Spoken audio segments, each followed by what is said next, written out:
ആ പാട്ട് മതി. ഏത് ആത്മഹത്യയിൽ നിന്നും മനുഷ്യനെ പുറകോട്ട് വലിപ്പിക്കാൻ ആ പാട്ട് മതി. നസീറിന്റെ പ്രത്യേകത, അദ്ദേഹത്തിന്റെ നടനത്തെ പറ്റിയൊന്നും നമ്മൾ ആരും പറയുന്നില്ല. അദ്ദേഹം കേരളത്തിലെ സ്ത്രീകളുടെ ദൈവത്തിനും മേലെ അതുക്കുമേലെയുള്ള ഒരാളായിരുന്നു. പണ്ട് കൂത്തുപറമ്പിൽ ഒരു പരിപാടിക്ക് നസീർ പ്രസംഗിക്കാൻ വന്നിട്ടു. നസീറിനെ തൊടാൻ വേണ്ടിയിട്ട് ഭയങ്കര കുഴപ്പം.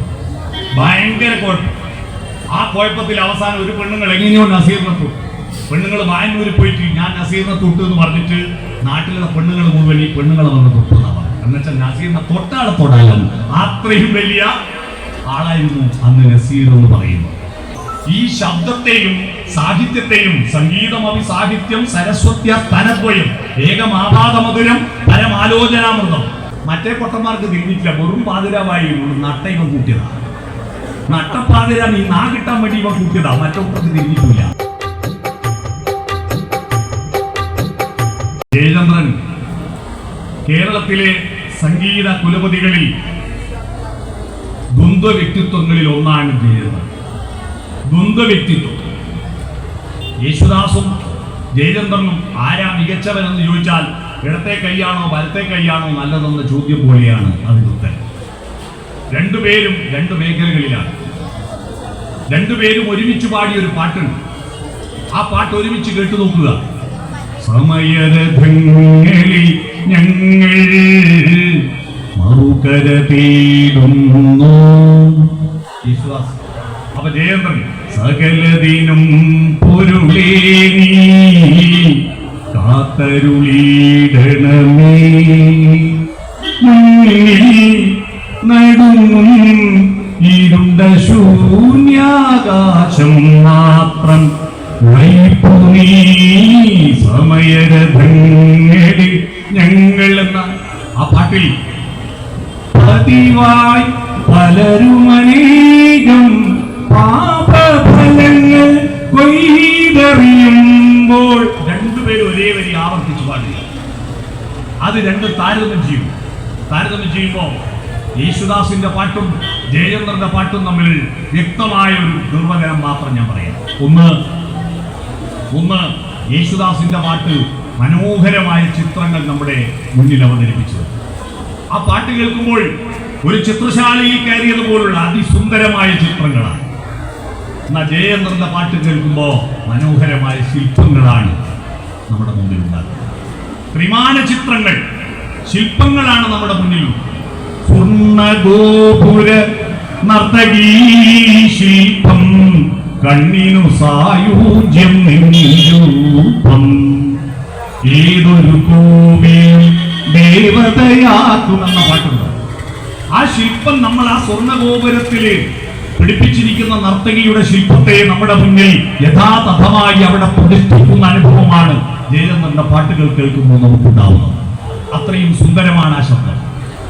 ജയചന്ദ്രൻ മലയാളിക്ക് അതിമനോഹരമായ മോട്ടിവേറ്ററാണ്. ജീവിതത്തിൽ പ്രയാസപ്പെട്ട് ബുദ്ധിമുട്ടുന്ന ആളുകൾ ശ്രദ്ധിക്കേണ്ടത്, മരണം വരെ നമ്മളെ മോട്ടിവേറ്റ് ചെയ്യുന്ന ഒരു പാട്ട് അദ്ദേഹം പാടി. വയലാറിനെയും കൂട്ടത്തിൽ അനുസ്മരിക്കുന്നുണ്ടല്ലോ. വയലാർ ഒരിക്കൽ പോലും ഊട്ടിയിൽ പോയിട്ടില്ല. ഊട്ടിയിൽ പോകാത്ത വയലാർ മനസ്സുകൊണ്ട് ഊട്ടിയിൽ യാത്രയായിട്ട് ദുടപെട്ട പീക്കിൽ കയറിയാൽ ആ പീക്കിന്റെ മുകളിൽ നിന്ന് താഴോട്ട് നോക്കിയാൽ സ്വർഗം താണിറങ്ങി വന്നതോ സ്വപ്നം പീലി നീർത്തി നിന്നതോ എന്ന മട്ടിൽ മേഘങ്ങൾ മേഞ്ഞു നടക്കുന്ന ആടുകളെ പോലെ കുന്നിന്റെ ചൂട്ടിൽ മേഘത്തിന്റെ മേൽഭാഗം നമുക്ക് കാണാൻ പറ്റും. വിമാനത്ത് പോകുമ്പോൾ ഇപ്പോൾ നമ്മൾ കാണും. പണ്ട് അങ്ങനെയൊന്നും വിമാനത്ത് പോകുന്നില്ലല്ലോ. ആ ദുടപെട്ട പീക്കിൽ നീലഗിരി കുന്നുകളെ ചുറ്റി നടക്കുന്ന സഖികളായിരിക്കുന്ന മേഘങ്ങൾ രാവിലെ സൂര്യൻ ഉദിച്ചു വരുമ്പോ ആ സൂര്യപ്രകാശം ഈ മേഘങ്ങളുടെ ഒരു ഭാഗത്ത് തട്ടിയിട്ട് ജ്വാലാമുഖികളായ മേഘങ്ങളെ സങ്കല്പിച്ചുകൊണ്ട് വയലാർ എഴുതിയ വാക്ക്, ആ വരികൾ, അത് നമ്മുടെ മുന്നിൽ അവതരിപ്പിച്ച ജയചന്ദ്രന്റെ ആ നാദമുണ്ടല്ലോ. ആ പാട്ട് മതി. ഏത് ആത്മഹത്യയിൽ നിന്നും മനുഷ്യനെ പുറകോട്ട് വലിപ്പിക്കാൻ ആ പാട്ട് മതി. സുപ്രഭാതം സുപ്രഭാതം സുപ്രഭാതം സുപ്രഭാതം നീലഗിരിയുടെ സഖികളെ ജ്വാലാമുഖികളെ ജ്യോതിർമയ്യാം ഉഷസിന് വെളിച്ചാമരം വീശും മേഘങ്ങളെ സുപ്രഭാതം എന്ന പാട്ട്.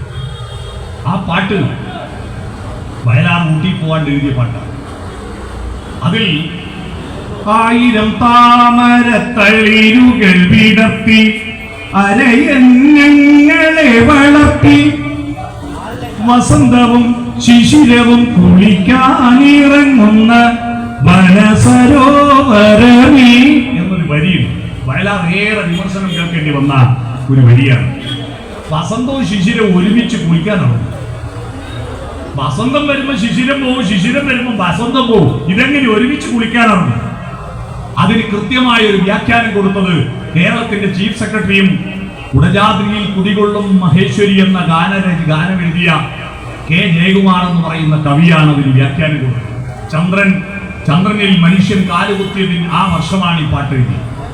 ആകാശത്തുനിന്ന് നോക്കുമ്പോൾ ഭൂമിയിലെ കടലുണ്ടല്ലോ, ആ കടലിന്റെ ഒരു ഭാഗത്ത് വസന്തമാണെങ്കിൽ മറുഭാഗത്ത് ശിശിരമായിരിക്കും. അപ്പൊ വസന്തവും ശിശിരവും ഒരുമിച്ച് കുളിക്കാനിറങ്ങുന്ന വനസരോവരം ഈ കടലാണ്, ഭൂമിയിലെ കടലാണ്. ആകാശത്ത് നോക്കുകയാണ്, ഈ ഭൂമിയാണ്, ഈ ഭൂമി ഒരു പൂപ്പാലികയാണ് എന്ന് പറഞ്ഞുകൊണ്ട് അതിന് നല്ല വ്യാഖ്യാനം കൊടുക്കുന്നു. ആ പാട്ട് ജയചന്ദ്രൻ പാടുമ്പോ അതിന്റെ മനോഹാരിത അപാരമാണ്. ജയചന്ദ്രൻ കേരളത്തിലെ സ്ത്രീകളെ അഭിസംബോധന ചെയ്തതിന്റെ ഒരു ലിസ്റ്റ് ഞാൻ തയ്യാറാക്കി. ഒരു താരേ താരേ അല്ലേ, താര എന്നൊരു അത് ഏതൊരു താരയ്ക്കും കേൾക്കുമ്പോ ഒരു പ്രണയം സൃഷ്ടിക്കും. നുണക്കുഴിക്കവിളിൽ നഖചിത്രമെഴുതും താരേ താരേ കുളി കൺമുന കൊണ്ട് കുളിരം പെയ്യുന്ന താരേ ആരേ. ആ വരികളെല്ലാം നോക്കുക, എത്ര മനോഹര, അത്തരത്തിൽ എത്ര ഇത് ഇവിടെ സമയമില്ലാത്തത് കൊണ്ട് ഞാൻ പാട്ടിലേക്ക് കിടക്കുന്നില്ല. എത്രയെത്ര പാട്ടുകൾ നമ്മുടെ ഹൃദയത്തിന് വിലോലഭാവങ്ങൾ സൃഷ്ടിക്കുന്ന അതിമനോഹരമായ പാട്ടുകൾ അദ്ദേഹം എഴുതി. ഇദ്ദേഹത്തിന്റെ മറ്റൊരു പ്രത്യേകത, അദ്ദേഹം പാടുന്ന പാട്ടുകൾ, ആ പാട്ടുകളുടെ അർത്ഥം ഇത്രയും മനസ്സിലാക്കി പാടിയ ഒരു കവി വേറെയില്ല. നമ്മുടെ ഗാനമേളകളിലെല്ലാം പലരും പാട്ട് പാടുന്നതിന്റെ അർത്ഥം എന്താണെന്ന് ചിന്തിച്ചിട്ടാണോ? അതുകൊണ്ടാണ് പല ഗാനമേളകളിലും ആള് പാടും ശരബിന്ദു മലർദീപനാളം നീട്ടി. മിക്ക ഗാനമേളയിലും പാടും ശരബിന്ദു മലർദീപനാളം നീട്ടി. അങ്ങനെ ഒരു ശരബിന്ദു ഇതുവരെ ലോകത്തില്ല. അങ്ങനെ ഒരു ശരബിന്ദു ഇല്ല. ശരത്കാലത്തിലെ ഹിന്ദുവാണ് ശരബിന്ദു മലർദീപനാളം നീട്ടി. പക്ഷേ ഈ അർത്ഥം അറിയാതെ പാടുന്നുകൊണ്ട് ശരബിന്ദുവായി പോകുന്നു. ശരത്കാലത്തെ ഹിന്ദുവാ. അതുപോലെ ഈ പാട്ട് പാടുമ്പോൾ പലരും ഇങ്ങനെ വായി തോന്നിയ കോതക്ക് പാട്ട് പോലെ പാടാറുണ്ട്. വായിക്ക് തോന്നിയ മട്ടിൽ പാടും. കഴിഞ്ഞ ദിവസം ഒരു അന്താക്ഷരി മത്സരം മത്സരിച്ച് പാടുമ്പോൾ ഒരു ടീമിന് 4 അക്ഷരേ വരുന്നു. 4 അക്ഷരം, 4 തുടങ്ങുന്ന പാട്ട് മുഴുവൻ പാടി തീർന്നുപോയി. എന്നിട്ട് ഇവർക്ക് വീണ്ടും നേരം ഒരു നിവൃത്തിയില്ല. ഇവർ തോക്കുന്നൂതിയാലോ ഒറ്റ പാട്ട് നട്ടപ്പാതിരവായി നേരം പനിനീർ കുളിരമ്പിൽ അവർ ജയിക്കില്ലേ. മറ്റേ പൊട്ടന്മാർക്ക് തിരിഞ്ഞിട്ടില്ല, വെറും പാതിരവായി നട്ട ഇവൻ കൂട്ടിയതാ. നട്ടപ്പാതിരാണ് ഈ കിട്ടാൻ വേണ്ടി ഇവൻ കൂട്ടിയതാ, മറ്റൊട്ടർക്ക് തിരിഞ്ഞിട്ടില്ല. അതുപോലെയാണ് ഈ പാട്ടുകളുടെ അർത്ഥങ്ങൾ അറിയാതെ പാടുന്നവരാണ് ഗുരു. എന്നാൽ ജയചന്ദ്രന്റെ പ്രത്യേകത മലയാളികളുടെ വാത്സല്യത്തിന്റെയും പ്രണയത്തിന്റെയും മനോഹരമായ പ്രതീകമായിട്ട് ദൂരദർശന് വേണ്ടി ONV കുറുപ്പ് രചിച്ച് ജയചന്ദ്രൻ പാടിയ ആ മനോഹരമായ ഗാനങ്ങൾ തന്റെ അടുത്തുറങ്ങുന്ന കാമുകിക്കും അത് ചേരും, താൻ ഉറക്കിക്കൊണ്ടിരിക്കുന്ന കുഞ്ഞിനും ചേരും. ആ പാട്ടിന്റെ വാത്സല്യ രൂപം, കാമുകിയോട് മകളോട് കാണിക്കുന്ന വാത്സല്യം അല്ലേ. തന്റെ കുട്ടി ഉറങ്ങുമ്പോ ശബ്ദമുണ്ടാക്കരുതേ കുയിലുകളെ, ശബ്ദമുണ്ടാക്കല്ലേ കുയിലുകളെ, എന്റെ മോമൽ ഉറങ്ങുകയാണ് എന്ന് കുയിലിനെ ശകാരിക്കും. നിലാവെളിച്ചം നമുക്കിഷ്ടമാണ്. നിലാവിന്റെ ശിശിരരശ്മികൾ ജാലകപ്പഴുതിലൂടെ കടന്നു വന്ന് ഉറങ്ങുന്ന കുഞ്ഞിന്റെ കൺപോളകളിൽ സ്പർശിച്ചിട്ട് അവന്റെ സ്വപ്നങ്ങളുടെ നിറം കെട്ടുപോകാതിരിക്കാൻ നിലാവേ നിന്റെ വോൾട്ടേജ് കുറക്കണേ എന്ന് പറയുന്ന ഒരു പാട്ടില്ലേ. ഒന്നിനി ശ്രുതി താഴ്ത്തി പാടുക പൂങ്കുയിലേ എന്നോമലുറക്കമായി ഉണർത്തരുതേ, എന്നോമലുറക്കമായി ഉണർത്തരുതേ. ഒന്നിനി തിരിതാഴ്ത്തു ശാരദ നിലാവേ, കണ്ണിലേക്കിനാവുകൾ കെടുത്തരുതേ, കണ്ണിലേക്കിനാവുകൾ കെടുത്തരുതേ എന്ന് പാടുന്ന ആ പാട്ടുണ്ടല്ലോ, അതിപ്പോ കുറെ ദിവസമായിട്ട് കേരളത്തിലെ എല്ലാ വീടുകളിലും പാടുന്നത്. നിലാവിനോടും കുഴിയിനോടും മാത്രമല്ല, സ്വന്തം ഹൃദയത്തോട് ആജ്ഞാപിക്കുന്ന ആ ശബ്ദം, ആ താഴ്ത്തിയിട്ട് ഹൃദയത്തോട് മെല്ലെ മിടിക്കാൻ പറയുന്ന ശബ്ദമുണ്ടല്ലോ, ഉച്ചത്തിൽ മിടിക്കൊല്ലേ നീ എന്റെ ഹൃദന്തമേ, സ്വച്ഛ ശാന്തമെന്നോമൽ താരാട്ടിനനുയാത്ര നിദ്രതൻ പടിവരെ, താമരമലർമിഴി അടയും വരെ. ആ മിഴി അടഞ്ഞു കിടന്ന് ഞാൻ ആ പാട്ട് ജയേന്ദ്രന്റെ പാലിയത്ത് വീട്ടിൽ അദ്ദേഹത്തിന്റെ ശവം അവിടെ കിടത്തിയപ്പോ അതിന്റെ അടുത്തിരുന്നിട്ട് വളരെ ചെറിയ ശ്രുതിയിൽ ഞാൻ ആ പാട്ട് പാടിയിട്ട് എന്റെ സങ്കടങ്ങൾ തോന്നി. ഞാൻ അവിടെ ശവസംസ്കാര ചടങ്ങിൽ പങ്കെടുക്കാൻ പോയതാണ്. ആ താമര മലർമിഴി അടഞ്ഞു കിടക്കുന്ന കാഴ്ചകൾ, ഒരു 2, 3, 4 തലമുറയുടെ പ്രണയസങ്കല്പങ്ങൾ വച്ച് പൂജിച്ച ചന്ദനം ഞാൻ ചോദിച്ചു, കൺമണി അതു കേട്ടു നാണിച്ചു, കാൽനഖം കൊണ്ടൊരു വര വരച്ചു. നിലത്ത് വട്ടം വരക്കുന്ന കാമുകിമാരുള്ള കാലത്ത് പാടാൻ തുടങ്ങിയതാ, വട്ടം വരക്കുന്ന കാമുകിമാരുള്ള കാലത്ത്. ആ പാട്ട് പിന്നെ ഇപ്പോ ഏറ്റവും അടുത്തിൽ പ്രായം കണ്ണിൽ മോഹം നൽകി നമ്മിൽ പ്രേമം നൽകി എന്ന് പറഞ്ഞിട്ടുള്ള ഏറ്റവും ന്യൂ ജനറേഷന്റെ പാട്ട് പാടി. കാലിൽ വട്ടം വരക്കുന്ന ഏതും കാമുകിയുണ്ടോ ഇപ്പോ? അന്നു മുതൽ ഇന്നു വഴി ചാരതാംബരം ചാരു ചന്ദ്രികാധാരയിൽ മുഴുകിയിടവേ. ചങ്ങമ്പുഴയുടെ അതെ ആ മനോഹരമായ ഗാനം എത്ര അയത്നലളിതമായിട്ടാണ് അദ്ദേഹം പാടിയത്. അതാണ് അദ്ദേഹത്തിന്റെ പ്രത്യേകത. ഈ പാട്ടെന്ന് പറയുന്നത് ഒരു കല്ലോലിനെയാണെന്ന് അദ്ദേഹം പറഞ്ഞു. ഒരു പുഴയാണ്. ആ പുഴ ചെയ്യുന്ന ദൗത്യം കടലിൽ പോയി ചേരലല്ല, പുഴയുടെ ദൗത്യം കടലിൽ ലയിക്കലല്ല, ആ കടലിൽ എത്തുന്നവരെ അതിന്റെ തീരത്ത് വിടരുന്ന ദുഃഖപുഷ്പങ്ങളെ താരാട്ടുപാടി ഉറക്കലാണ്. അതാണ് കല്ലോലങ്ങൾ ഇളക്കി കൊണ്ടുപോകുന്ന കല്ലോലിനി. കല്ലോലിനി വനകല്ലോലിനി നിൻതീരത്തുവിടരും ദുഃഖപുഷ്പങ്ങളെ താരാട്ടുപാടിയുറക്കൂ എന്ന പാട്ട് നമ്മുടെ ജീവിതത്തിന്റെ അർത്ഥതലങ്ങൾ, നമ്മുടെ ജീവിതത്തിന്റെ വഴിയിൽ കിടക്കുന്ന ദുഃഖപുഷ്പങ്ങളെ താരാട്ടുപാടി ഉറക്കലാണ് നമ്മളെന്ന് ആ ബോധം നമ്മളിൽ ഉണ്ടാക്കുന്ന എത്ര അർത്ഥവത്തായ പാട്ടാണ് അദ്ദേഹം സുന്ദരമായി പാടിയത്. മറ്റൊന്ന് ജീവിത ദർശനം എല്ലാ മനുഷ്യരിലും ബോധ്യപ്പെടുത്തുക. ജീവിതം നരക തുല്യമാണ്, നരനായി ഇങ്ങനെ ജനിച്ചു ഭൂമിയിൽ, നരകവാരിധി നടുവിൽ ഞാൻ എന്ന് പാടുന്ന മനുഷ്യരോട് വയലാർ എഴുതിക്കൊടുത്ത് യേശുദാസ് പാടി, ഈ ഭൂമി നരകമല്ല, ഈ നിത്യഹരിതയാം ഭൂമിയിലല്ലാതെ മാനസ സരസ്സുകളുണ്ടോ, ചന്ദ്രയും സ്വപ്നങ്ങളും സ്വർണ്ണമരാളങ്ങളും ഉണ്ടോ എന്ന് പാടിയ അതേ വയലാർ പാടിയതുപോലെ ഇദ്ദേഹം പാടിയ ശ്രീകുമാരൻ തമ്പി എഴുതിയ ആസ്വദിച്ചിടണമോരിയും ആനന്ദ സന്ദേശരസ മധുരം. കാരണം എന്താ?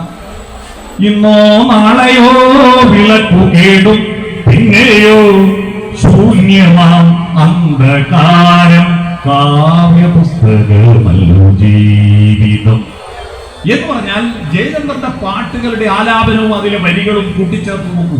അദ്ദേഹം പാടിയ പാട്ടുകൾ മിക്കതും പ്രണയവും ഫിലോസഫിയുമായി മനുഷ്യർക്ക് മോട്ടിവേറ്റ് ചെയ്യുന്ന, ജീവിക്കാൻ പ്രേരിപ്പിക്കുന്ന പാട്ടുകൾ, ഏത് ടെൻഷനും പരിഹരിക്കാൻ പ്രേരിപ്പിച്ചിട്ടുള്ള പാട്ടുകളായിരുന്നു അദ്ദേഹം പാടിയത്.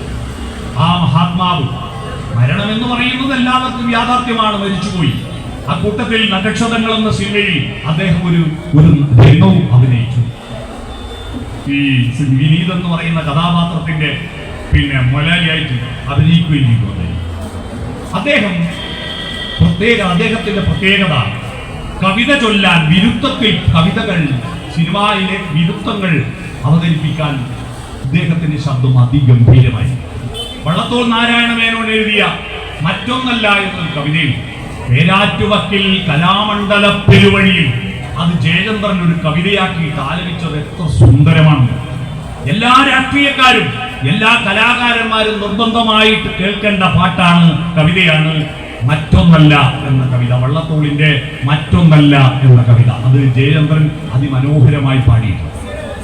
അതുപോലെയാണ് നക്ഷതങ്ങൾ എന്ന സിനിമയിൽ ഒരു വിരുദ്ധത്തിൽ അദ്ദേഹം വ്രീളാഭരിതയായി വീണ്ടും ഒരു പുലർവേള കൺചിമ്മിയുണർന്നു പ്രസാദവും നീട്ടി നിൽക്കുമ്പോൾ ഏതോ വിഷാദം വിതുമ്പി നിന്നു, നെഞ്ചിലേതോ വിഷാദം വിതുമ്പി നിന്നു. ഒന്നാവിരൽ തൊട്ട മാത്രയിൽ മൺകുടം പൊന്മണിത്തമ്പുരുവായി ഉഷസന്ധ്യതൻ സംഗീതമായി, ഉഷസന്ധ്യതൻ സംഗീതമായി. ഹൃദയത്തിൻ കണി പിരിഞ്ഞ ചായത്തിൽ എഴുതിയ ചിത്രം ഊന്നിച്ചില്ലല്ലോ, മുഖം വരയ്ക്കുവാൻ മുതിരുമ്പോൾ രണ്ട് മുഖങ്ങളൊന്നായി തെളിയുന്നു. വിരലുകൾ കത്തും തിരികളാവുന്നു, ഒരു ചിത നെഞ്ചിൽ എരിഞ്ഞു താഴുന്നു.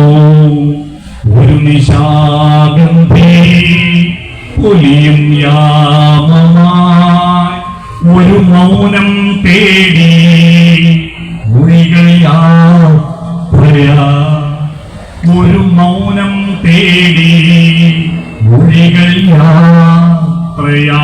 എംടിയും ONVയും പി ജയചന്ദ്രൻ ഒരുമിക്കുന്ന അത്ഭുത ശില്പമാണ് ഈ പാട്ട്. എംടിയുടെ തിരക്കഥയിൽ ഉണ്ടാക്കിയ നക്ഷതങ്ങൾ, അതിന്റെ വരികൾ എഴുതിയത് ONV. ആ സിനിമയുടെ ക്ലൈമാക്സ് ആണ് ആ പാട്ടിന്റെ അവസാനം, മൗനം തേടി മൊഴികൾ യാത്രയാകും. നമ്മുടെ പ്രിയപ്പെട്ട ഗായകൻ മൗനം തേടി അദ്ദേഹത്തിന്റെ മൊഴികൾ യാത്രയാകും. ഇനി എനിക്ക് അദ്ദേഹത്തെ അതിൽ കൂടുതൽ ഒന്നും പറയാനില്ല. പിന്നീട് നമ്മൾ ഓർമ്മിക്കേണ്ടത് സാംബശിവനാണ്. സാംബശിവൻ കഥാപ്രസംഗ കലയെ ജനകീയമാക്കി അത്ഭുത പ്രതിഭയാണ്. വിശ്വസാഹിത്യത്തിലെ ഏടുകൾ കടാമംഗലം സദാനന്ദന്റെ ശിഷ്യനായിക്കൊണ്ട് കഥാപ്രസംഗ ലോകത്തേക്ക് ഇറങ്ങി വന്നു. പിന്നീട് വിമൽ മിത്രയുടെ നോവലുകളും റഷ്യൻ സാഹിത്യകൃതികളും നമ്മുടെ ചങ്ങമ്പുഴയുടെ രമണനുമെല്ലാം കേരളത്തിലെ ആയിരക്കണക്കിന് രാഷ്ട്രീയ വേദികളിലും അമ്പലപ്പറമ്പുകളിലും അവതരിപ്പിക്കുന്നതിൽ അത്ഭുത പ്രതിഭയായിരുന്നു സാംബശിവൻ. കൂടുതൽ ഞാൻ പറയുന്നില്ല. പിന്നെയുള്ളത് നമ്മുടെ നിത്യഹരിത നായകൻ നസീർ. നസീറിന്റെ പ്രത്യേകത, അദ്ദേഹത്തിന്റെ നടനത്തെ പറ്റിയൊന്നും നമ്മൾ ആരും പറയേണ്ടതില്ല. അദ്ദേഹം കേരളത്തിലെ സ്ത്രീകളുടെ ദൈവത്തിനും മേലെ അതുക്കുമേലെയുള്ള ഒരാളായിരുന്നു. പണ്ട് കൂത്തുപറമ്പിൽ ഒരു പരിപാടിക്ക് നസീർ പ്രസംഗിക്കാൻ വന്നിട്ടു. നസീറിനെ തൊടാൻ വേണ്ടിയിട്ട് ഭയങ്കര കുഴപ്പം. ആ കുഴപ്പത്തിൽ അവസാനം ഒരു പെണ്ണുങ്ങൾ എങ്ങനെയോ നസീറിനെ തൊട്ടു.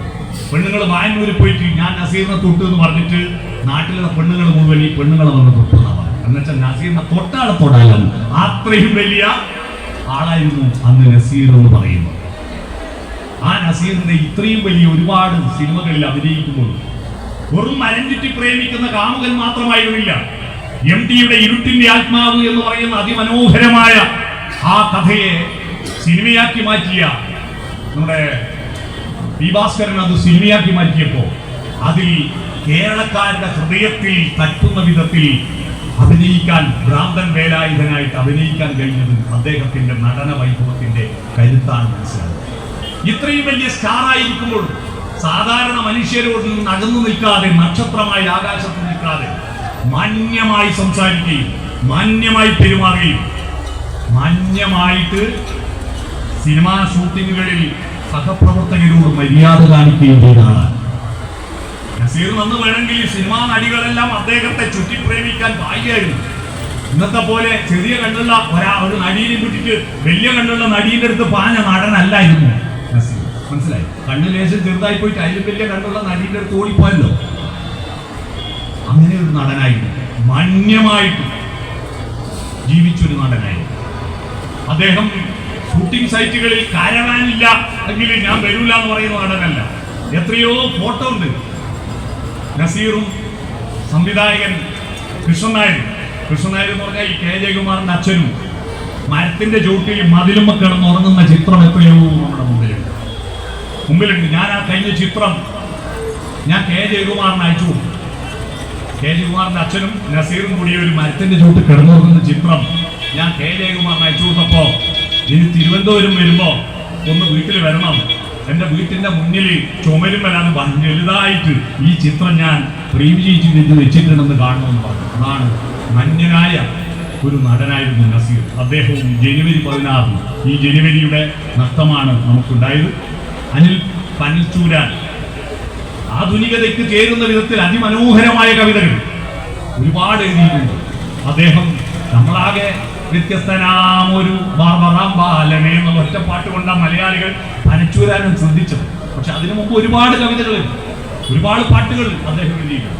അദ്ദേഹവും അകാലത്തിൽ മരിച്ചുപോയ കേരളത്തിന്റെ വലിയ നഷ്ടമാണ്.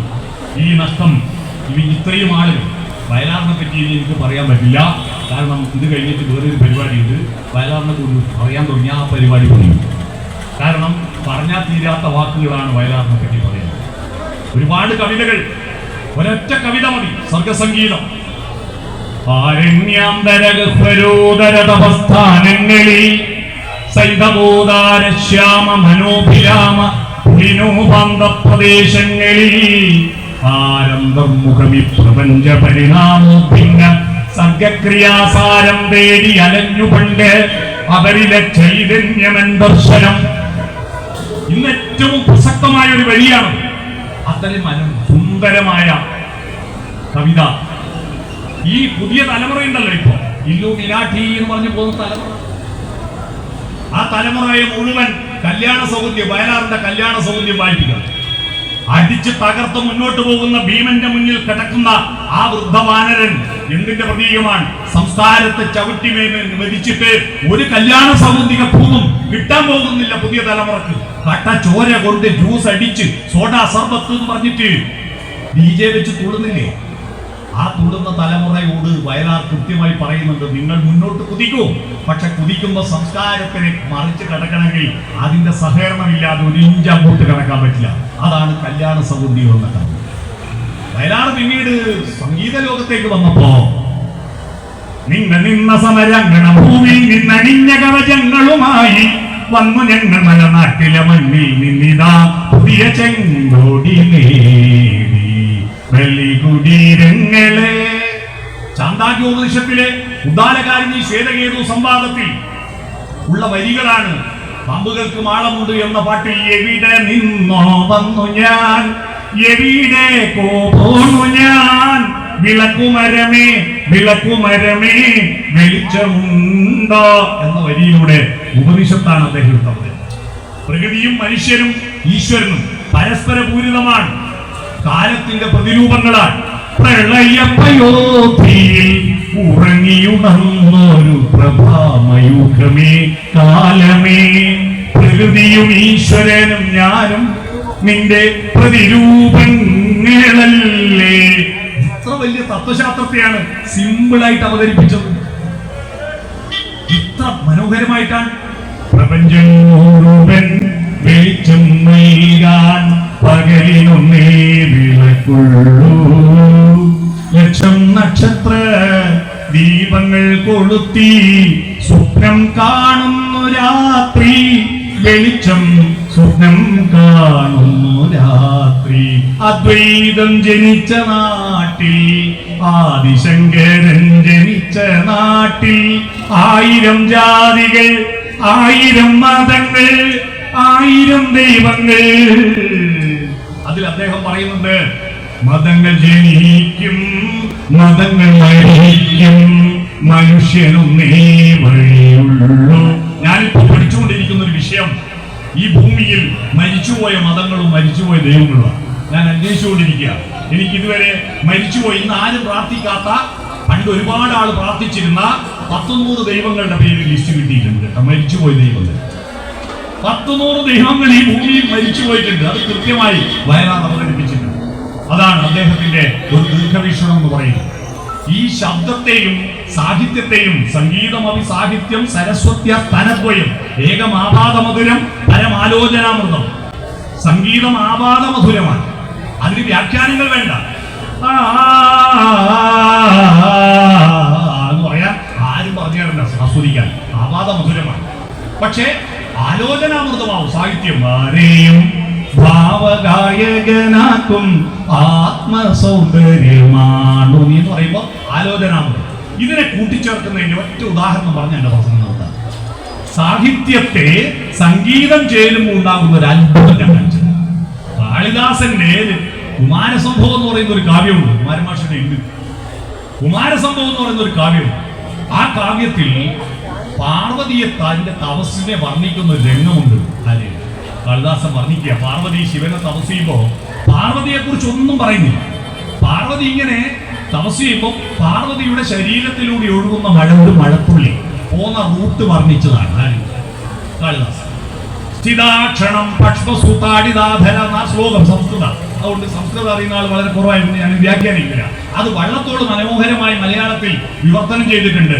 ക്ഷണമിമകളിൽ നിന്നടർന്നു തല്ലി ചുണ്ടിൽ ഉയർമുലമേലധ വീണുടൻ തകർന്ന് വലികളിൽ ഇടറിനാഭിച്ചുടിയിലിറങ്ങി നവീന വർഷബിന്ദു. പക്ഷെ ഇതൊന്നും വായിച്ച നമ്മളെ സാധാരണക്കാർക്ക് അതങ്ങ് ദഹിക്കില്ല. എന്നാൽ അത് വയലാറിന്റെ കൈമ കിട്ടി യേശുദാസ് പാടിയപ്പോ ആ മഴത്തുള്ളിന്റെ റൂട്ട് നോക്കൂ. കൺപീലികളിൽ തങ്ങി ചുണ്ടിലെ കമല കൂമ്പുകൾ നുള്ളി മാറി വീണ് തകർന്നു ചിതറി മൃദുരോമങ്ങളിലിടറി കുഴിയിൽ തടാകമായൊരു പവിയ മഴത്തുള്ളി പണ്ടു ശ്രീ പാർവതിയെ പൂവേ നിന്നെയും പുഷ്പിണിയാക്കി. ആ പാട്ട് പനിനീർമഴ. ഇത്തരത്തിൽ അത്ഭുതമാണ് അദ്ദേഹത്തിന്റെ കയ്യിൽ കിട്ടിയാൽ. അതുകൊണ്ട് കൂടുതൽ ഞാൻ പറയുന്നില്ല. ഇത്തരത്തിൽ ഈ കവികളെയും ഗായകരെയും സാഹിത്യകാരന്മാരെയും സാംസ്കാരിക നായകന്മാരെയും നമ്മൾ ഓർക്കണം. എല്ലാ ദിവസവും നിങ്ങളുടെ വീട്ടിൽ എല്ലാ പ്രശ്നങ്ങളും തീരാൻ, പ്രഷറിന്റെ ഗുളിക കൊടുക്കാൻ എല്ലാ ദിവസവും ജയന്തനും അല്ലെങ്കിൽ വയലാറിന്റെയും കോയന്റിന്റെ ഒരു പാട്ട് രാവിലെ എല്ലാവരും വട്ടത്തിൽ നിന്ന് പാടിയത്.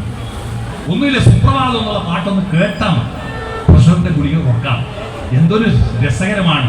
ഇതെല്ലാം ഉണ്ടായിട്ടും മനുഷ്യന്മാര് കട്ടച്ചോര കൊണ്ട് ജ്യൂസ് അടിക്കാൻ പായുന്നത് കാണുമ്പോഴുള്ള സങ്കടം. അതുകൊണ്ട് ഇത്തരം അനുസ്മരണങ്ങളൊക്കെ നമ്മുടെ സംസ്കാരത്തിന് വളരെ അനിവാര്യമാണ്.